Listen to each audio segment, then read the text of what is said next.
Au niveau des boutiques, venez nous voir. Vous inquiétez pas, les boutiques vont pas disparaître. Venez nous voir. Par contre, nous, ça dure à peu près 3 quarts d'heure. Vous allez voir, on va passer un moment super sympa. On va parler de jeux vidéo indépendants. Et vous allez pouvoir venir monter sur scène, le début de la gloire. À vous les filles, si vous êtes une fille, à vous les garçons, la célébrité, le fame, le swag. Ah bah oui, on va commencer par Julien. Du coup, je vais te donner le micro-casque. Hop.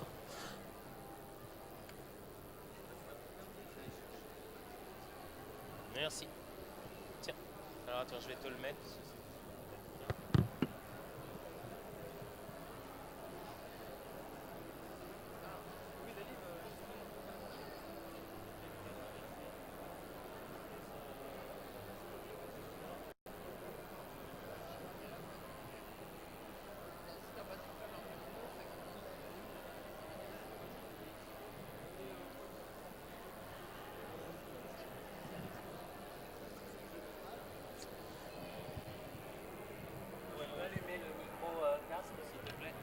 Vas-y, parle. Merci.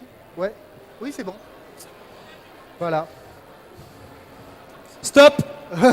Faut s'arrêter devant la scène, c'est maintenant, ça avance.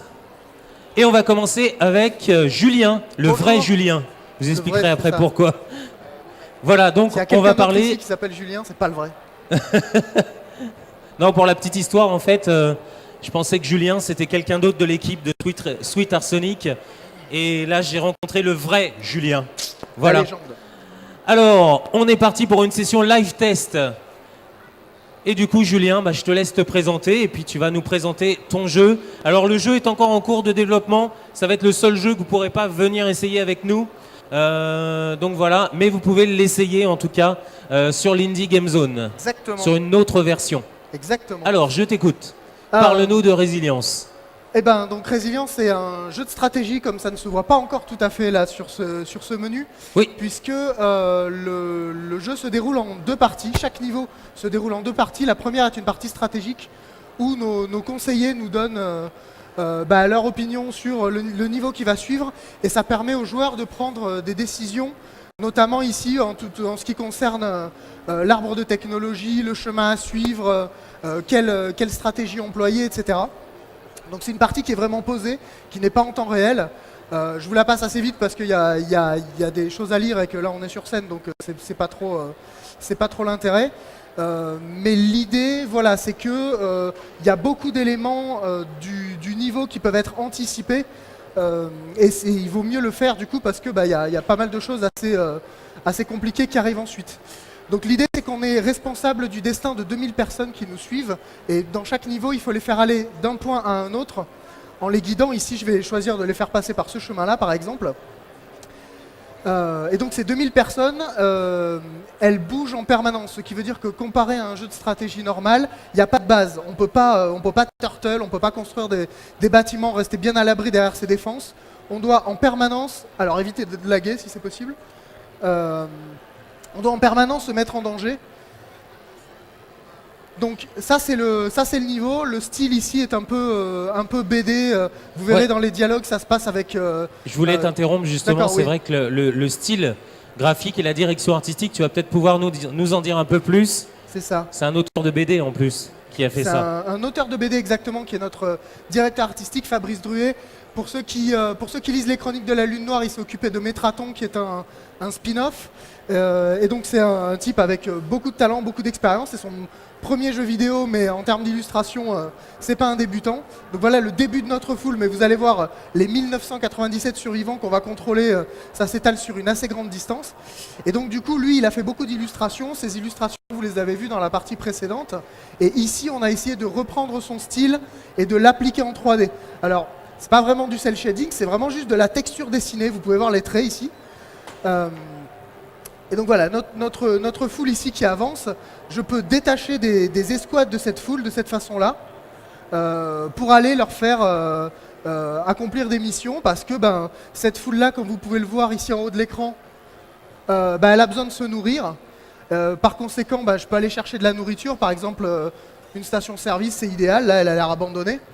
Donc je vais envoyer des gens ici récolter de la nourriture et pendant ce temps-là, bah, la foule continue d'avancer. Donc il faut que je fasse attention, il faut que je la protège et il faut que j'essaie ici, par exemple, là j'ai une zone avec beaucoup d'hostiles. Ça c'est quoi ces petits points rouges là? Alors ces petits points rouges, vus de haut ici, on remplace les humains par des petits points parce que sinon c'est un peu compliqué de les voir étant donné que le dézoom est assez intense. Mais ici c'est tout simplement des bandits qu'il va falloir, à travers desquels il va falloir que je passe parce que c'est eux qui gardent cette source de métal. Le métal c'est une ressource qui est très importante parce que ça me permet de faire tout ce qui est réparation. Et là ici on voit que je vais avoir besoin de réparer quelque chose parce que sinon je vais pas pouvoir arriver à ma destination. Oui, et il y a une histoire de spécialiste dans le jeu. C'est ça. Alors, dans le jeu ici, vous voyez donc les dialogues, là l'exemple que je vous donnais, les dialogues en BD. Et donc ces spécialistes-là qui nous ont donné leur opinion, avec qui on a pu dialoguer dans la phase de préparation, ici, ils sont dans cette phase-là aussi, ils sont présents. Et ils me servent par exemple, comme ce véhicule-là, à aller récupérer les ressources que j'ai extraites de cette station-service pour aller ici incrémenter ma réserve de nourriture. Ouais, donc du coup, il y a un spécialiste qui est spécialisé en métaux, enfin en tout cas en ressources. Il y a un spécialiste qui est pour la foule, Ansem, je crois. Bien, oui, voilà. Bonne mémoire. Donc effectivement, celui-là, il n'a pas de véhicule, mais il peut donner des ordres à la foule. Et donc par exemple, si jamais je vois un danger, peut-être que la route est un peu craquelée, je me dis qu'elle peut s'effondrer à cet endroit, je peux tout simplement créer des obstacles. Et la foule va... alors normalement, si ça arrête... Alors ne vous inquiétez pas, voilà. C'est une nouvelle version de développement. Voilà, c'est une version en développement. Donc là, ça rame encore un petit peu. Donc si je mets un obstacle, la foule va contourner l'obstacle. Et moi, il faut que je fasse attention en tant que leader, en tant que surveillant aussi un petit peu, de ne pas les faire passer dans des endroits trop dangereux. Voilà. Il y a évidemment aussi un gros bourrin de service, parce que sinon ça serait pas drôle. Donc il est là, c'est cette espèce de gros méca, donc je pense que vous auriez pu deviner sa fonction juste en voyant l'unité. Donc il est très efficace en combat. Le problème de ces spécialistes, c'est que ils sont tous très efficaces, mais il n'y en a qu'un par spécialité. Donc ça veut dire qu'il y a beaucoup de boulot que je vais devoir faire par mes survivants. Et notamment ici, mon méca, il ne peut pas passer parce qu'il est beaucoup trop gros. Et par conséquent, si je veux aller récupérer mon métal, il faut que j'envoie une escouade ici se mettre à couvert. Pour aller s'occuper des bandits. Les gens qu'on dirige ne sont pas des militaires, donc ils sont pas très bons au combat. Si je les envoie n'importe où, n'importe comment, ils peuvent se faire zigouiller très vite. Heureusement, il y a ces petites zones-là derrière lesquelles je peux me cacher pour prendre beaucoup moins de dégâts et utiliser le décor à mon avantage. Donc il faut avoir une certaine capacité d'observation pour jouer à ce jeu. Et un qui peut nous aider, justement, on parlait des spécialistes, dans cette capacité d'observation, c'est l'éclaireur, hein, c'est son job. C'est l'unité la plus rapide du jeu. Et si je le mets dans un point d'observation, tous les rôles ici, toutes les fonctions des points d'intérêt de la zone sont révélés. Donc ça me permet de planifier à l'avance mon attaque et tout simplement de moins me faire prendre par surprise. Donc du coup le jeu, vous pouvez l'essayer bien sûr. Là c'est une nouvelle version que Julien est en train de vous montrer. Le jeu, vous pouvez l'essayer dans une autre version sur le stand Sweet Arsenic dans l'Indie Game Zone. C'est au Hall 6, il y a 20 autres jeux indépendants. On a 3 autres développeurs qui vont passer après Julien. Un dernier mot Julien. Oui. Donc on a vu le concept, les influences du jeu, c'est quoi ou pourquoi vous êtes lancé comme ça dans un jeu un STR quoi? Dans un STR, en fait, ça c'est une suite de décisions. On n'a pas voulu faire un STR tout de suite. C'est juste qu'on avait envie de parler justement de l'exil, de la migration en fait. C'est un sujet un peu d'actualité qu'on traite de façon un petit peu distante. C'est pour ça qu'on a un univers futuriste, histoire d'éviter de faire trop lourd. Et petit à petit, justement, le rôle du leader, cette vue comme ça de haut, ça nous a amené vers le STR. Et les références, en fait, elles sont multiples. Vous avez peut-être vu du XCOM dans la mécanique de cover. Cette espèce de gestion de toute une masse d'unités qui avance toute seule, en fait ça rappelle un peu les Mings à ceci près qu'ils sont un peu plus intelligents parce que quand ils vont arriver au pont effondré, ils vont pas continuer d'avancer comme des quiches. Mais voilà, on a des influences comme ça qui sont très très variées. La caméra, on l'a un peu piqué à Supreme Commander. Et après, on a évidemment des influences artistiques qui sont... ça va de Blade Runner à Mad Max. Enfin là, vous voyez pas forcément le Mad Max dans ce niveau-là, mais dans d'autres, je vous garantis que vous allez le sentir. Et donc c'est toutes ces espèces de petites influences cumulées. Il n'y a pas vraiment de déclencheur unique.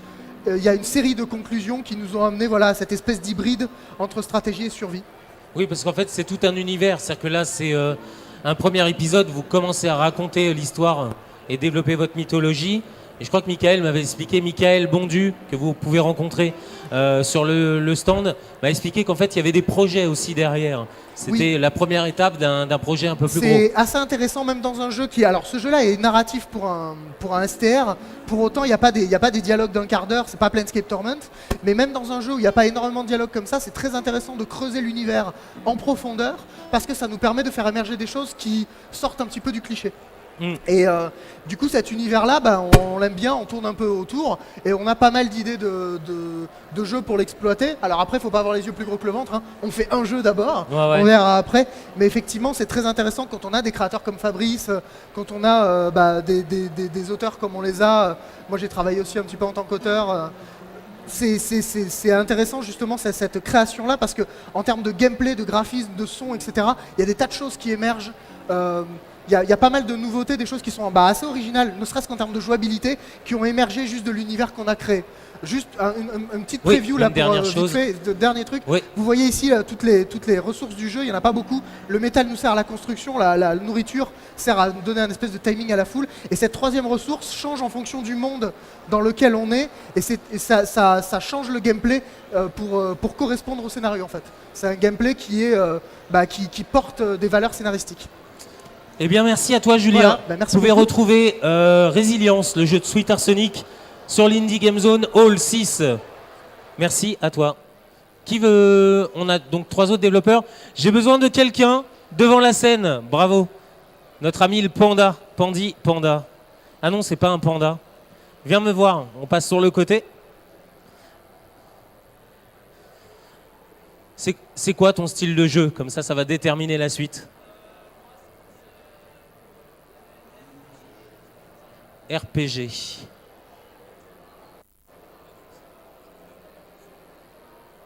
Alors, j'ai un puzzle game à te proposer. J'ai un jeu immersif, un jeu d'aventure, voilà. Et j'ai un petit jeu d'aventure puzzle game. Tu choisis quoi? Hein? Le puzzle game? Lequel, le premier? Aventure, c'est vous. Aventure contemplatif, là? Ok, c'est parti, go. Donc on accueille Armogast, l'équipe d'Armogast, à qui je donne le micro-casque. Qui va rester à côté du joueur pour l'aider un peu à découvrir le jeu? Il est là. Tac. Alors, ça s'enfile comme des lunettes à l'envers. Je peux le faire si tu veux. Ouais, tiens.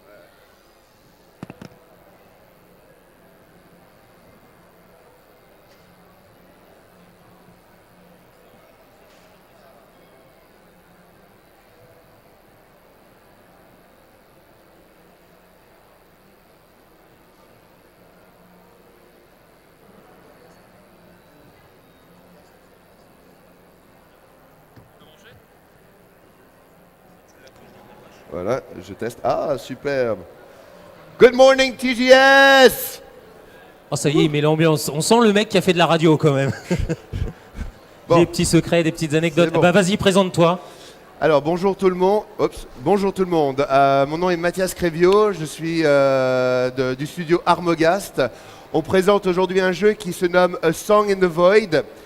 C'est un jeu effectivement immersif dans lequel, c'est un walking game en fait, dans lequel on explore une île que l'on ne connaît pas. On ne sait pas qui on est, on ne sait pas pourquoi on est là. Et en fait, l'île est une île musicale. On trouve des pistes physiques musicales à travers l'île qui vont en fait rendre l'île de plus en plus dangereuse.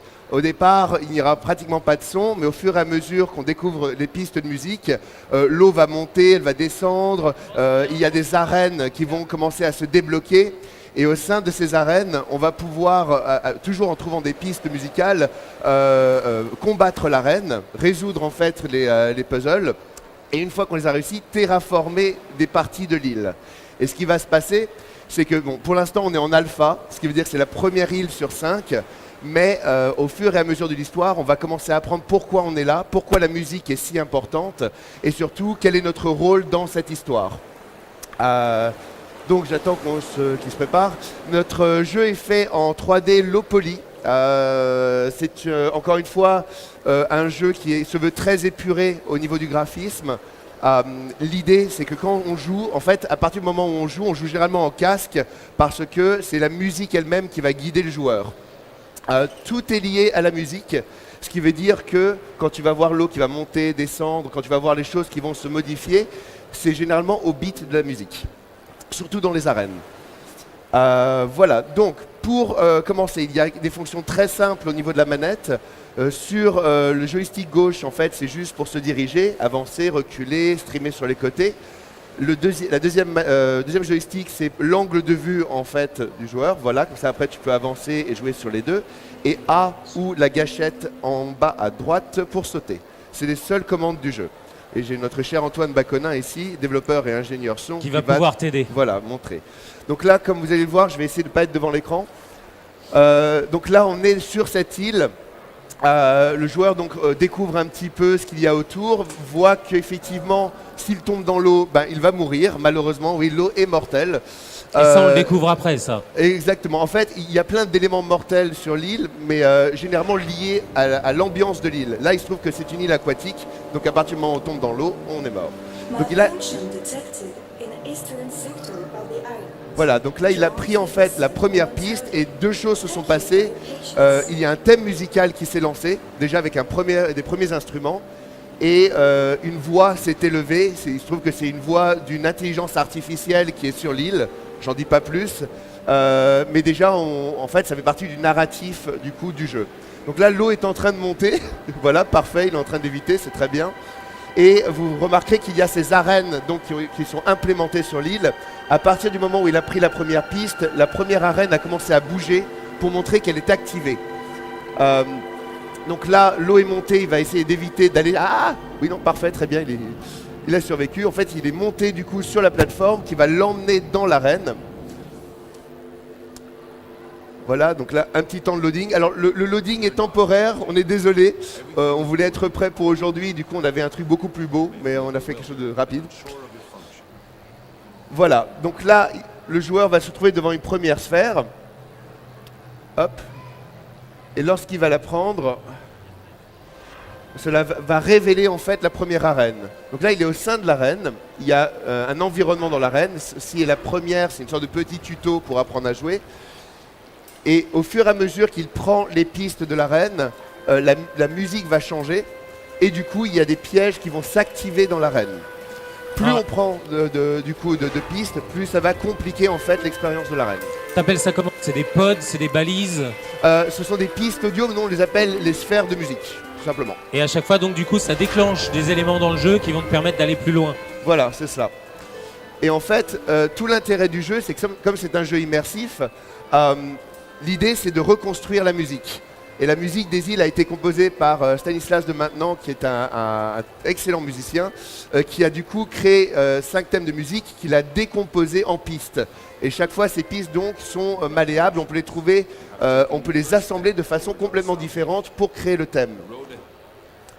Voilà, donc là vous remarquerez qu'il y a des arbres qui sont apparus en fait sur ce côté de l'île.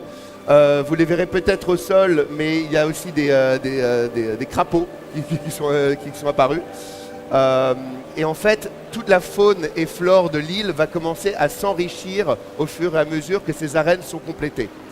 Donc comme je le disais, il y aura au final dans le jeu 5 îles, 7 îles aquatiques, une île désertique que l'on va transformer en toundra de glace, une île dans les airs qui est en suspens et qu'on va transformer en des îles de lave. Et finalement une île qui est complètement dans la pénombre et qu'on va ramener la lumière du coup avec la musique. La 5e île, je vous en parle pas parce que ça fait partie du narratif et c'est la surprise de fin.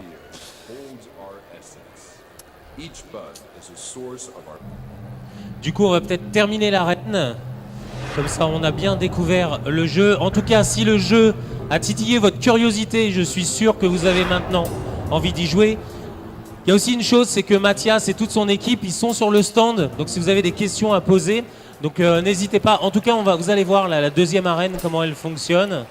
Donc du coup, plus on avance dans le jeu, plus on va découvrir des éléments dans le jeu qui vont commencer un petit peu à te faire poser des questions. Voilà. Et est-ce qu'on a les réponses à la fin un peu? Alors On oui, sait- plus important que ça, non seulement vous aurez une réponse à la fin sur qu'est-ce qui se passe, pourquoi vous êtes là, mais surtout, et c'est très important, vous allez être confronté à la fin du jeu à un choix. Et le choix, en fait, ce que vous choisirez va changer la fin, et ça dépendra de toute l'expérience que vous aurez eue.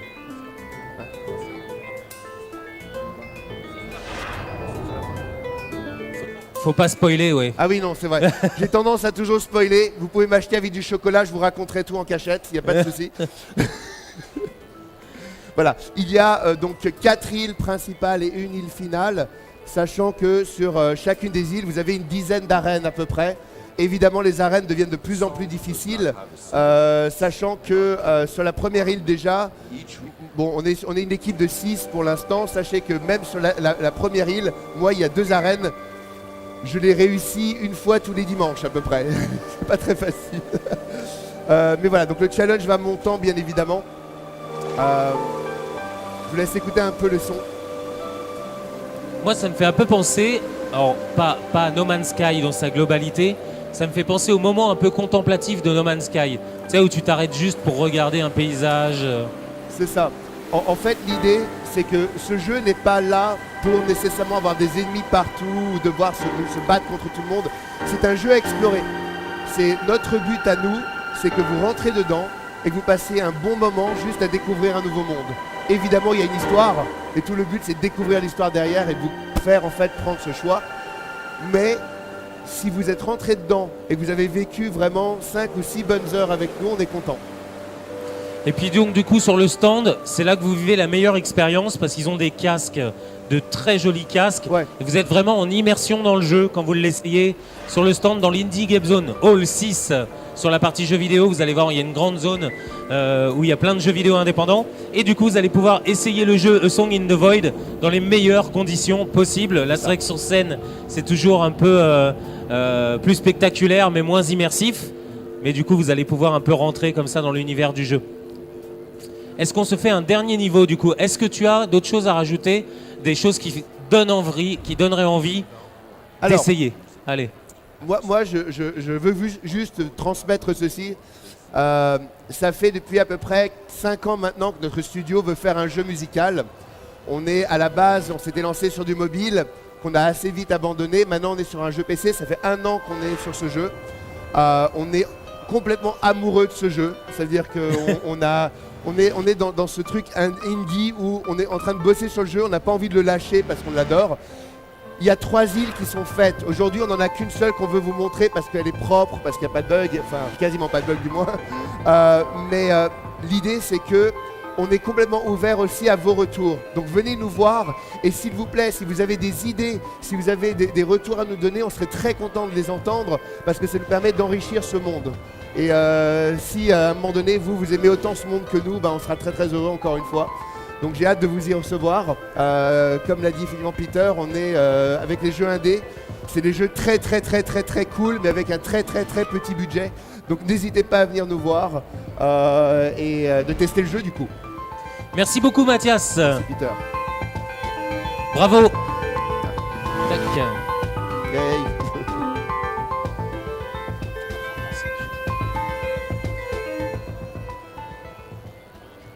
Merci beaucoup. Comment tu t'appelles? Thomas. Est-ce que ça t'a plu là? Ce que tu as découvert, est-ce que ça te donne envie d'aller voir un peu plus et d'en découvrir un peu plus? Excusez-moi, je vous tourne le dos. D'en découvrir un peu plus sur le stand du coup. Oui, c'est carrément un style de jeu que j'aime bien. Mais en plus, moi, je joue souvent avec un gros casque avec du son. Parce que j'aime beaucoup les trucs immersifs. Et ça me donne envie peut-être de continuer le jeu. Bon bah voilà, comme Thomas, venez essayer le jeu donc sur l'Indie Game Zone. Bravo à vous, merci à l'équipe d'Armogast. Il y avait Mathias et il y avait Baptiste. Antoine. Alors moi et les prénoms, ils sont tellement de développeurs là-bas. Je pense qu'il va me falloir 10 jours pour qu'on retienne les prénoms. Malheureusement, le TGS ne dure que 2 jours. Voilà, donc sur la Japan Expo, c'est mieux, ça dure 5 jours. Non, je plaisante. Ah, c'est parti. Il me faudrait quelqu'un du public, s'il vous plaît. Vous inquiétez pas, on y va. Go. Allez. Merci beaucoup, Mathias.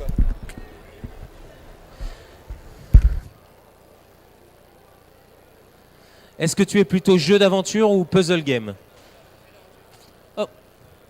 Tu vas essayer Coloro, du coup. Oui. Est-ce qu'on a un deuxième joueur? Parce qu'en fait, Coloro se joue à 2. Allez, c'est reparti. Vous allez voir, monter sur scène, c'est le swag hein, quand même. Hein. Le début de la célébrité. Si vous êtes un homme, je suis sûr qu'après, vous allez faire des rencontres très intéressantes. Si vous êtes une femme, pareil. Et si vous êtes un cosplayer, encore plus. Voilà. Allez. Je te laisse avec Vincent. On va équiper Vincent, comme ça, il va pouvoir t'aider à jouer. Enfin, vous aider, du coup. Alors, pour parler de Coloro, c'est le studio Skull Studio. Alors, je sais qu'on le répète beaucoup. Je vais essayer de ne pas tomber. On est dans le hall 6, vous savez, toute la partie avec les jeux vidéo. Il y a Marcus à côté de nous, il y a PlayStation, il y a Nintendo, il y a Game One. Et nous, on est au milieu de tout ça, donc on a beaucoup de chance. On est vraiment privilégiés. Et du coup, Coloro est à essayer là-bas. Et Coloro est un jeu d'aventure avec des énigmes, mais vous pouvez y jouer à 2. Vous pouvez y jouer bien sûr tout seul, mais vous pouvez y jouer à 2 et retrouver donc du coup... des sensations de jeu qui sont plutôt pas mal quand on joue à deux. Si ça se passe bien, tout va bien. Et sinon, on peut s'engueuler des fois parce que vous allez voir, il faut déclencher des mécanismes à certains moments. Et si on le fait pas, si on n'est pas synchronisé, ça peut créer des petites engueulades. Bon, ça reste toujours sympa, hein, on est entre joueurs. Mais vous allez voir, la mécanique de jeu est vraiment sympa.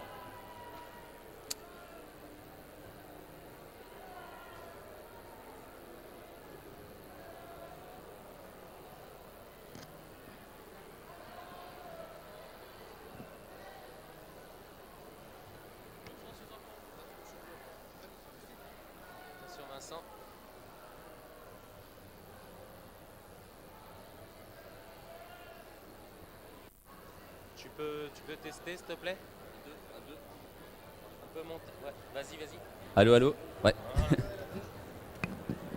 Voilà, donc là on vous montre le mode 2 joueurs de Coloro, donc le jeu indépendant sur lequel on travaille actuellement. Attends. Vincent, présente-toi, présente pardon. le jeu, présente. Oh là, cette malpolitesse. Je m'appelle Vincent.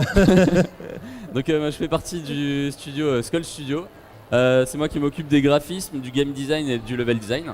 Donc en fait c'est moi qui ai monté un petit peu l'équipe et qui ai cherché donc, les personnes pour m'aider à travailler sur le jeu. Voilà. Bah, raconte-nous le jeu du coup, c'est quoi le but, Alors, l'univers et ce qu'on y fait? ok, donc Coloro c'est un jeu de puzzle et de plateforme dans un univers onirique dans lequel on va incarner donc Cora, une petite fille aux cheveux roses qui va partir à la recherche de sa sœur disparue. On la voit juste ici. La sœur disparue, c'est la petite jeune fille verte ou... Tout à fait. Alors, d'accord, ok. Cora c'est celle aux cheveux roses et la petite sœur disparue c'est celle aux cheveux verts. Là c'est un peu différent parce qu'on est dans le mode 2 joueurs.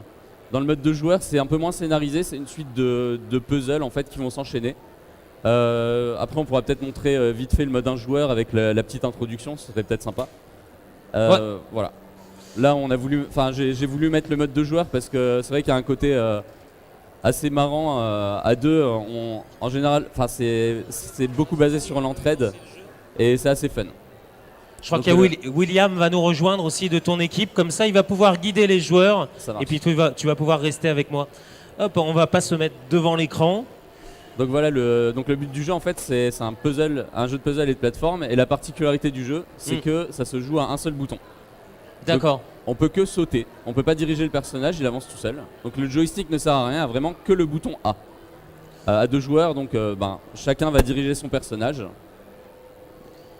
Voilà, donc comme on peut voir, on se transforme en petit carré. Voilà, donc là c'est le petit tutoriel. En fait, Voilà, oui, c'est c'est ça, le personnage avance tout le temps et tu vas pouvoir faire des wall jump, tout C'est ça. ça. La mécanique de jeu est vraiment sympa. La seule manière de faire un demi-tour, ça va être de faire un wall jump. Et donc c'est en ça que ça apporte un côté assez puzzle, parce qu'on peut pas aller où on veut. Il va vraiment falloir réfléchir avant de sauter n'importe où. Et à 2 joueurs, c'est d'autant plus puzzle, dans le sens où on peut pas sortir du niveau sans l'autre personnage. Donc il va falloir s'entraider pour sortir. Par exemple, bon là au début c'est assez simple les niveaux, mais au fur et à mesure ça se complexifie. Et on va avoir des portails à activer pour faire passer l'autre joueur, pour qu'il puisse avancer et nous activer aussi Avec des un leviers et mécanisme. tout ça, tu vas Voilà. débloquer une partie du niveau pour que l'autre joueur puisse activer un levier. C'est ça. Et après, l'autre joueur va te débloquer la partie de ton niveau à toi, enfin de Voilà, ta moitié tout à de fait. niveau pour aller toi aussi résoudre l'énigme. Ok. Tout à fait. Bah là, on commence voilà, à voir. là, Je on crois que ça y comprend. est, là, ils ont commencé à prendre le jeu en main. Et donc là, 2 joueurs, le but en fait c'est de ramasser tous les petits cristaux qu'on voit à l'écran, enfin là il n'y en a plus, mais pour activer le portail et se rejoindre dedans. Ah, il y a les petits interrupteurs là qu'on voit là, ouais, les petits interrupteurs roses Ouais. contre les murs. Hop. Alors il y a aussi un aspect sound design super élaboré. Là je sais pas si on entend bien, mais c'est... Ouais, on a le retour du son. Ouais. ça aide en fait, ça va aider le Bravo. joueur. Ça va ça va l'accompagner, ça va le guider en fait sur les timings de saut. Parce D'accord. que ok. on entend en fait ça émet un petit son de piano à chaque fois qu'on va sauter et ça va nous guider, ça va instaurer un rythme en fait. Par exemple quand les pics auront un certain espacement assez régulier, on va D'accord. pouvoir même le faire les yeux fermés en fait grâce au rythme de la musique. Moi, je suis assez impressionné parce qu'ils ont compris le concept. Là, le joueur rose, en fait, a compris qu'il fallait qu'il débloque la partie du niveau pour que le vert puisse descendre. Et du coup, là, il va pouvoir réactiver l'interrupteur. Le vert va voilà, activer l'interrupteur pour que le rose puisse aller finir le niveau. Hop là. Ça c'est parce que le game design est super bien fait. Bah, j'en doute pas. Non, faut savoir, hein, quand on parle de jeux vidéo indépendants, c'est pas des jeux amateurs en mode ouais, c'est fait le dimanche. Hein. C'est des équipes qui travaillent à temps complet sur ces jeux vidéo. C'est pas des moitiés de jeux hein, ou des projets ou des prototypes. Hein. C'est vraiment des jeux qui sont complets, qui sont tout aussi bien que les jeux que vous pouvez jouer. Alors bien sûr, pas des triple A. Hein. On parle pas de jeux avec des millions de dollars de budget, mais en tout cas en termes d'idées et tout ça, c'est vrai qu'on retrouve des choses super intéressantes, quoi. Il y a une prise de risque qui est plus facile à prendre en tant qu'indépendant. Ouais, il n'y a pas un éditeur qui te dit quoi faire. Je voudrais ça dans mon jeu. Je voudrais une femme avec une grosse poitrine. Voilà. Ça aurait été compliqué de faire un open world avec un seul bouton.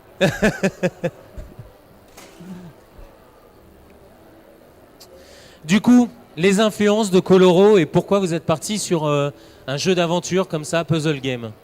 Alors, déjà les influences, il y en a 3 milliards. Donc je sais pas si je veux bah. la liste complète, mais Alors les ça risque principales, d'être bien long, sûr. mais par exemple, je pense qu'on le voit, mais il y a du Limbo, il y a un peu de Badlands sur les contrastes de couleurs, il y a du Contre-jour qui est peut-être un peu moins connu, mais sur les dégradés de noir, j'ai trouvé le jeu vraiment super Ouais, classe. ouais.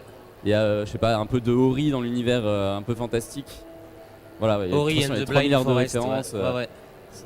Sur le level design, je m'inspire beaucoup aussi enfin, moi je suis très fan de ce que fait Miyamoto en fait. Mm. Je trouve qu'on sent tout de suite quand il est là dans un jeu. Parce Ah que bah le oui, level pour- design est très intelligent et très élaboré. Et en fait, c'est un petit peu ma source d'inspiration principale. C'est exactement la question que je me posais avec Super Mario Odyssey. On sent qu'il n'est pas, Ouais, il est pas dans le bateau. Bref, c'est un autre débat pour Mario Odyssey. Est-ce qu'on peut passer au mode un joueur? Comme ça, on va voir l'introduction. Donc voilà, je pense, si vous voulez bien sûr essayer le jeu, il est en libre accès sur l'Indie Game Zone, dans le Hall 6. Et en plus, ce qui est bien avec les développeurs indépendants, vous allez voir, si vous, par exemple, vous allez chez Nintendo, ça m'étonnerait que vous rencontriez les développeurs du jeu. Là, pour le coup, tous les gens qui vous proposent de jouer et qui vous font essayer leur jeu, c'est les gens qui ont fait le jeu. Voilà. Donc si vous avez des questions, bien sûr, à leur poser. Et surtout des retours, ça c'est important. Tu peux peut-être nous Ouais, parler tout à des fait. retours. Alors là, comme on est en fin de développement, les retours en fait, on en a plus rarement. Mais c'est vrai qu'au tout début, c'était vraiment super important. Les premiers Ouais. salons qu'on faisait, ils étaient. Enfin, pour les autres devs indés qu'il y a sur le salon, c'est vraiment super important, je pense, d'avoir des retours sur leur jeu parce que, comme disait Peter, là on est disponible. Nous donner des retours sur le jeu, c'est important parce que ça nous permet d'améliorer le jeu. Et nous, on est à l'écoute des joueurs justement. Contrairement aux jeux AAA qui, en général, je pense qu'ils essaient d'écouter les joueurs, mais c'est un peu plus compliqué. ouais. Ils ont des gros talents, donc Voilà. ils savent à peu près que le jeu qu'ils font va marcher. Mais c'est vrai que du coup là, c'est hyper important. C'est pour ça que de plus en plus dans les gros salons, donc du coup pour le TGS, on propose ces zones de jeux vidéo indépendants parce que, outre le fait de vous faire découvrir plein de nouveaux jeux, ça permet aussi aux développeurs, et c'est tout bête, bah, vous êtes un peu des bêta-testeurs pour les développeurs. Alors, bien sûr, vous essayez le jeu et du coup, bah, c'est beaucoup de plaisir pour vous. Mais ça permet aussi de dialoguer en direct avec des créateurs et de dire bah, ton jeu est bien, mais par exemple, il y a ce truc-là, je comprends pas. Et donc, du coup, le développeur va se poser la question de bon, bah, c'est pas le premier joueur qui m'en parle, comment on fait pour améliorer le jeu? C'est ça qui est important. C'est Quoi. ça. Bah, par exemple, nous, ça nous a beaucoup aidé à améliorer le tutoriel parce qu'au final, on a un bouton. Mais c'est vrai que c'est pas forcément intuitif pour le joueur de pas pouvoir diriger le personnage. Ouais. Donc on voyait beaucoup les gens qui arrivaient sur le poste et qui essayaient de diriger le personnage avec le joystick. D'accord. Donc ça nous a beaucoup aidé sur ce genre de points. Donc là, on est dans le mode un joueur. Voilà. Donc Et là, tu peux nous rappeler le scénario du coup? Alors c'est donc Cora qui part à la recherche de sa sœur. Elle s'est fait enlever, elle a se fait disparu. enlever, voilà. Ok. Et en fait, elle va rencontrer Boo, donc le petit être. Comment il s'appelle? Boo? Boo, ouais. Boo, d'accord. Et qui va l'accompagner en fait. Il se présente au début du jeu comme son ami imaginaire. Donc en fait, on le comprend assez simplement que on est un peu dans un rêve en fait, dans un univers onirique. C'est un petit peu ce qui se passe dans la tête de Cora. Donc son ami imaginaire, il n'est pas vraiment là, mais en tout cas, il va l'accompagner pendant son aventure et il va lui offrir le pouvoir de se transformer en petit carré. Ouais. Et de pouvoir sauter très haut et de pouvoir rebondir contre les murs. Ça me rappelle aussi Super Meat Boy. C'est vraiment une référence qui revient super souvent. Ouais, et en fait, ce qui est drôle, c'est que c'est pas du tout une référence qu'on avait au début. Non, mais c'est le côté un peu gélatineux. Ouais, bien sûr. Ouais. Et puis, wall jump plus un carré, je pense que ça. Ouais. Forcément. Bon, c'est moins hardcore hein, quand même. Hein. Ouais, c'est. Alors, il y a un aspect un petit peu dans certains niveaux qui peuvent paraître assez hardcore, mais il faut savoir que c'est super accessible. Ouais. On a vu un enfant de 5 ans terminer la démo quand même. Donc, c'est très faisable. Le jeu est pas facile non plus, mais il reste accessible. Mais moi, je vois ça comme la possibilité pour les parents de jouer avec leurs enfants, parce que du coup, comme on réfléchit ensemble, ça crée vraiment une bonne synergie sur le jeu. Alors, tout à l'heure, je disais qu'entre potes, on peut s'engueuler gentiment, c'est ça. Mais ça peut être justement pour les parents ou pour les enfants de pouvoir dire à vos parents, bah tiens, papa, tiens, maman, viens jouer au jeu avec moi, tu vas voir, c'est sympa, et on va réfléchir ensemble. Et bah justement, sur beaucoup de salons, on voit les parents et les enfants qui jouent ensemble. Viennent, et ça, c'est super agréable. Ouais. Et souvent, par exemple, les mères et leurs enfants viennent et ils voient l'aspect du jeu, donc ça les attire parce que c'est assez épuré, c'est assez sobre. Oui, puis il n'y a pas de violence. Quoi. Et voilà, il n'y a pas de violence. Et je pense que ça leur donne envie de jouer. Et c'est vrai qu'en général, quand ils commencent à se poser, ils terminent la démo en fait. Et ça, c'est vraiment super agréable à voir. Ouais, le jeu est assez addictif. On a eu sur certains salons, je travaille avec des speedrunners et tous les speedrunners m'ont dit il est vraiment bien, Coloro. Ils ont un gros coup de cœur pour votre jeu. C'est pas pour dénigrer les autres, hein, vous allez voir, il y a plein d'autres jeux géniaux. Mais c'est vrai que Coloro a un côté très addictif, mais pas addictif dans le sens il faut que vous le terminiez, mais vraiment parce que les mécaniques de jeu sont bien foutues. C'est une très bonne idée. En tout cas, bravo à vous. Merci Vincent, merci. Hein William. William. Je vous l'ai dit, hein, les prénoms, j'ai du mal. Pourtant, je suis avec eux sur la zone, mais voilà. Bon, super. Merci à vous. Merci à toi. Merci d'être venu. C'était quoi vos prénoms? Ethan. Jean-Claude. Jordan. Jean-Claude. Jean-Claude et Ethan. Alors, le jeu, vous l'avez trouvé comment? Là, quelques mots. Je l'ai trouvé super bien. En plus, il y a un mode 2 joueurs. Comme ça, on peut s'éclater avec les potes. Le jeu est hyper addictif et le gameplay hyper intéressant. Du coup, ouais, c'est un coup de cœur. Merci à vous, les gars. Merci de votre participation. N'hésitez pas à venir nous voir. On a des cadeaux pour vous sur le l'Indie Game Zone, vu que vous nous avez aidés. Hop. Merci beaucoup. Tiens, fais attention, tu as le... Super. Il me faudrait un dernier volontaire. Ça va être la dernière démonstration. On va jouer à Paralights. Paralights. Tiens, je vais t'équiper. C'est qui va être avec moi? C'est toi? Ouais. Allez. Ah, c'est le direct. Hein.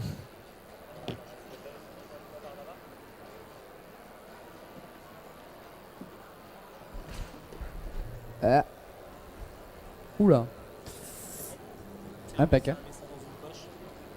Voilà, ça ira très bien là. Ça y est, c'est le dernier jeu qu'on va tester. C'est Paralights. Je te laisse te présenter ton studio et puis présenter ton projet. Allez, c'est parti. Alors du coup, moi je m'appelle Basile, je suis donc le game designer de Black Hole Studio et on va vous présenter aujourd'hui Paralights, qui est un jeu de plateforme réflexion avec une petite particularité et un design assez sympa, je dirais aussi. Ouais, on en reparlera justement. Vous allez voir, la patte graphique est vraiment impressionnante. Ils utilisent une technologie que Basile vous détaillera. Est-ce qu'on a un volontaire pour jouer à Paralights? Qu'est-ce qui se passe? Des trucs bizarres au TGS. Allez, une girafe, on aura tout vu.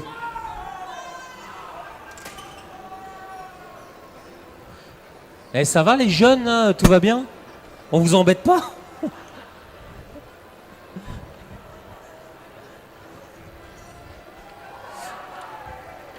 Donc du coup, tous les jeux qu'on a montrés là ce matin sur scène, vous les retrouvez sur l'Indie Game Zone, c'est le Hall 6. Je regarde s'il n'y a personne de l'organisation du TGS. C'est l'endroit le plus sympa du salon, allez-y. C'est convivial, vous allez voir tous les développeurs. Il faut savoir une chose, les développeurs indépendants, ce n'est pas des gens qui ont une grosse tête en général. Vous pouvez leur parler de création de jeux vidéo, vous pouvez leur parler de vos dernières expériences vidéoludiques. En général, ça se passe très bien. C'est tout autant des passionnés de jeux vidéo que vous. Donc n'hésitez pas à venir nous voir sur l'Indie Game Zone. Ça va commencer, donc je te laisse la parole. Comme ça, tu vas pouvoir commenter en live ce qui se passe à l'écran et parler de ton jeu. Allez, go! Et bien donc du coup, Paralights, comme je le disais, c'est un jeu de plateforme réflexion. Et donc là, on va commencer avec les premiers niveaux tuto. On va apprendre un petit peu à sauter, se déplacer, etc. Donc voilà, on peut voir qu'on est sur une esthétique donc en voxel. Enfin, tout ce qui est fait de cubes, tout ça. C'est quoi le voxel? Alors le voxel, on va dire que c'est un petit peu l'équivalent en 3D du pixel. C'est-à-dire que grosso modo, c'est au lieu d'être un carré plat, ben Ouais. c'est un carré mais en 3D. Donc c'est Voilà. comme des Lego, des C'est tout ça, petits c'est un Lego. peu ça. Donc après, bon, bien sûr, on essaie de creuser, etc. Pour faire des trucs, du relief, vraiment, sur Ouais. les cubes qu'on travaille. Et voilà, grosso modo. Donc là, vraiment, les premiers niveaux, c'est un petit peu, on s'assure que le joueur est bien, on va dire, le maniement en main, avant de passer à la suite et aux choses un petit peu plus complexes. Donc raconte-nous un peu l'univers. Là, on voit c'est un petit robot, c'est ça? Alors, Ça, vas-y, raconte-nous. Alors, sans trop nous en dévoiler, parce qu'on va laisser nos visiteurs découvrir le jeu sur ton stand. L'univers, c'est quoi? Si tu peux nous pitcher un peu Alors, l'univers et le personnage. l'univers, c'est un univers assez abstrait, mais post-apocalyptique en fait, un peu. Vous incarnez en fait un dieu qui se réveille après plusieurs millénaires. Lui, il avait créé la vie, il s'était endormi pendant un long moment. Il se réveille, il sort de chez lui, de sa tour, et il se rend compte que en fait, il y a les humains qui sont développés, etc. Et au fur et à mesure en fait que vous allez évoluer le jeu, vous allez traverser ces différentes civilisations et vous allez rendre compte que les humains ont par exemple se sont fait la guerre dans la civilisation romaine, ils ont développé l'industrie dans la civilisation steampunk, et que ça a créé de la pollution. Et ils en sont arrivés jusqu'au point où eux aussi ont compris comment fonctionnait le pouvoir des dieux. Et je vais m'arrêter là, on va dire, pour ce qui est de l'histoire. Et puis, si les gens ont envie d'en savoir plus, il y a le jeu à essayer. Ça fait combien de temps que tu développes le jeu et la sortie est prévue pour quand? Alors, pour ce qui est du temps de développement, en fait, ce que vous voyez là, c'est le produit d'environ 4 mois de travail. Après, il faut savoir que le projet et l'idée est beaucoup plus vieille que ça. Nous, à la base, on était à décuber des pioches et on avait montré le jeu qui s'appelait à l'époque RVB, là-bas. Et ça datait d'il y a 3 ans, quoi. Ah, d'où le logo, en fait. C'est vrai que vous avez un logo un peu à l'ancienne, avec... pour ceux qui ne savent pas, le RVB, en fait, c'est le rouge, vert, bleu. C'est les composantes, les trois couleurs qui composent toutes les couleurs sur un écran. Voilà. Et effectivement, vous verrez sur le stand, le logo, il fait un peu années 80, quoi. Ouais, il y a un peu de RVB, ça. années 80, on aime bien le côté un petit peu rétro aussi de la chose. Après, pour ce qui est de la date de sortie, c'est compliqué d'évaluer parce que si vous voulez, quand on est indé, on a besoin d'argent pour développer le jeu. Oui. Et donc, du coup, il faut attirer les éditeurs. Les éditeurs, on les attire quand les gens parlent de nous. Donc, nous, on estime qu'à partir du moment où les éditeurs nous auront remarqué, on aura environ entre 8 mois et 1 an de temps de développement estimé pour finir le jeu. Ah oui, c'est ce qu'on disait. C'est vrai que c'est très important. Pour le jeu vidéo indépendant, vous doutez bien que les budgets ne sont pas les mêmes. On n'est pas sur des AAA. Du coup, effectivement, on compte beaucoup sur la communauté. C'est pour ça que on multiplie un peu ces espaces et on remercie le TGS, bien sûr, d'être présent. Et ça permet surtout aux visiteurs du TGS d'essayer les jeux. Et surtout, si vous avez un coup de cœur pour les jeux, un des jeux qui est là-bas, ou pourquoi pas tous les jeux, c'est d'en parler autour de vous. Voilà, comme on dit, c'est d'utiliser les réseaux sociaux, d'utiliser Twitter et de pouvoir dire, bah voilà, ce jeu-là, il m'a plu. Tiens, va sur le site du développeur, tu vas voir, ça va te plaire. Je te laisse commenter. Donc du coup, là, on est sur une autre mécanique. Bon, ben là, par exemple, c'était un petit bug. Là, on va bientôt arriver dans les niveaux où c'est plus intéressant et qu'on a la spécificité du jeu. Donc là, on est sur le second tuto où on peut manipuler les blocs. C'est un nouvel élément de jeu. Oui. Nous, on est très orienté en fait puzzle plateforme. Donc c'est vrai que les caisses, c'était un petit peu un classique, un standard qu'on se devait de mettre, quoi. Ouais. Clairement. Ah, ça y est. Et voilà, donc là, on va passer au niveau 3. Et là, on voit que les couleurs commencent à devenir instables, etc. Et là, on va arriver sur le 3e niveau, à partir de laquelle vraiment il va y avoir la spécificité du jeu. On va pouvoir changer de couleur. Et en fait, à chaque fois que vous changez de couleur, l'environnement autour de vous va changer. Donc par exemple, il va y avoir une caisse dans telle couleur qui ne va pas forcément être dans une autre. Et le but, ça va être vraiment d'alterner tout le temps entre les différentes couleurs pour pouvoir avancer. Donc là, il vient de récupérer le pouvoir. Il nous reste 5 minutes, 5 petites minutes. Du coup, qu'est-ce que tu peux dire en quelques phrases pour terminer de convaincre le public qui est devant nous d'aller essayer ton jeu? Je vous dirais qu'on se fait la meilleure idée en essayant tout simplement par soi-même. Nous, on a essayé de faire quelque chose d'assez original graphiquement et en termes de gameplay. Après, c'est un jeu où il faut prendre son temps pour l'apprécier. On fait pas Braid, enfin si on peut faire Braid en speedrun et Fez comme ça, mais c'est vrai que c'est plus un jeu qui s'apprécie tranquillement au calme chez soi. C'est très accessible, tout le monde peut y jouer. Et on a même, on a le côté tout le monde peut y jouer, mais on a aussi des challenges qui sont vraiment un peu plus poussés pour les joueurs qui en veulent vraiment. D'ailleurs, le speedrun est prévu pour nous aussi bientôt en features possibles, quoi. C'est-à-dire qu'en fait, tu es en train de me dire que ton jeu est taillé speedrun. Il est taillé speedrun parce que le fait qu'on puisse en fait avoir plusieurs éléments de résolution possibles. Là par exemple, on va voir les niveaux qui sont un peu plus poussés graphiquement, on va sortir du tuto parce que c'est pas les zones les plus intéressantes. On peut voir un petit peu plus de voxels et tout ça, c'est un peu plus intéressant. Mais ouais, en fait, si vous voulez, ce jeu, il y a beaucoup d'éléments de résolution que nous-mêmes, on ne connaît pas aux énigmes au niveau. Donc les speedrunners vont souvent trouver des techniques auxquelles nous, on n'avait même pas pensé quand on a conçu les énigmes. Et c'est toujours intéressant de voir comment les gens se débrouillent. C'est résoudre son énigme à sa sauce et c'est toujours satisfaisant en fait. Oui. Donc voilà, là on est sur les niveaux où est-ce qu'on a le temps? Vous voyez là, c'est le principe là qu'on avait décrit tout à l'heure. Rouge, vert, bleu. Vous voyez, vous pouvez switcher comme ça entre les 3 couleurs pour résoudre des énigmes. Là on peut voir que par exemple pour sauter sur les plateformes, il peut pas directement passer dans le vert. Donc il va être obligé de passer d'une couleur à l'autre pour pouvoir avancer. Puisque le pont n'est pas suffisant comme ça. Eh ben très bien, je te remercie Basile, on va terminer, on va laisser, tiens, comme ça on va lui faire une interview en live. S'il est monté sur scène, mais maintenant il va devoir parler au micro. C'est quoi ton prénom? Nicolas. Nicolas, là tes premières sensations sur le jeu, est-ce que c'est le type de jeu que tu aimerais continuer à jouer? Ouais, bien sûr, franchement je trouve que c'est vraiment intuitif et le système des couleurs c'est vraiment intéressant. Et c'est un jeu à jouer, ouais. Oui, c'est ça les jeux vidéo indépendants. Vous essayez et puis vous allez voir, il y a plein de super idées. Pour ceux qui sont un peu fans de jeux vidéo, c'est vrai qu'on retrouve dans le jeu vidéo indépendant, et tu pourras confirmer Basile, un peu l'esprit de la fin des années 80-90 avec des petites équipes et de la création un peu débridée, quoi. Chacun en fait essaie de se dire tiens, qu'est-ce que je pourrais faire de nouveau, qu'est-ce que je pourrais apporter. Oui. Et voilà, il y a des expérimentations, ça donne pas toujours des succès, mais c'est sûr qu'en tout cas ça fait des jeux qui sont plus personnels et qui sortent des standards, quoi. Oui, puis c'est vrai qu'en ce moment, il y a c'est des plus gros jeux, mais le jeu vidéo indépendant est en train de percer. On a parlé tout à l'heure de No Man's Sky. Ouais. Qui est, c'est un. Ils n'ont pas eu de bol pour le coup. Ils sont 4 personnes, mais ils en ont vendu beaucoup pour le coup. On a parlé de Braid tout à l'heure, on a parlé de Super Meat Boy aussi. Tous ces jeux-là, c'est des jeux vidéo indépendants. Voilà. On a aussi Lovely Planet pour ceux qui connaissent. Fez, c'est un jeu indépendant. Phil Fish, exactement. The Witness. et même maintenant des gens qui faisaient des jeux vidéo AAA, maintenant refont du jeu indépendant.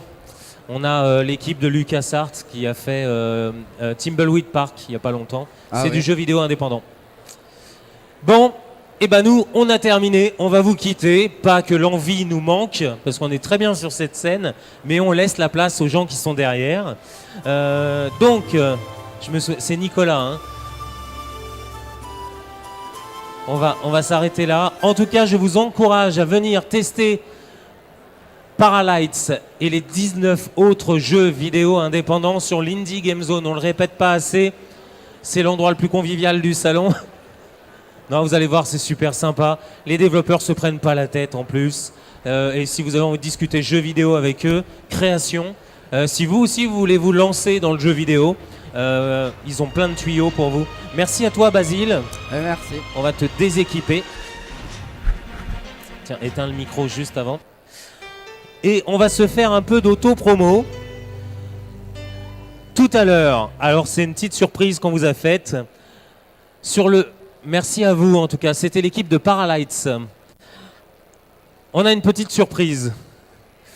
Quand vous allez voir, vous allez passer sur l'Indie Game Zone, on a une zone de stream, parce qu'en plus on a les petits gars de Canapé Fight. Canapé Fight, en fait, à la base, ils font du streaming Twitch. Toute l'Indie Game Zone est streamée en direct depuis hier 10h.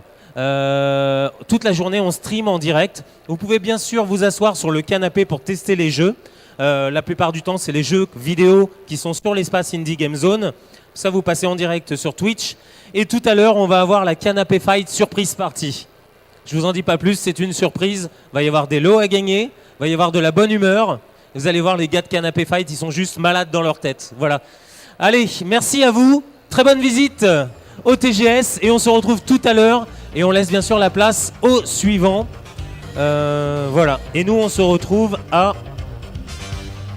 17h15 sur cette même scène pour le Canapé Fight Surprise Party. Merci à vous. Très bonne visite. Bravo. C'est moi qui vous applaudis. Je suis toujours impressionné de voir des gens venir pour entendre parler de jeux vidéo indépendants. Bravo à vous. Bravo.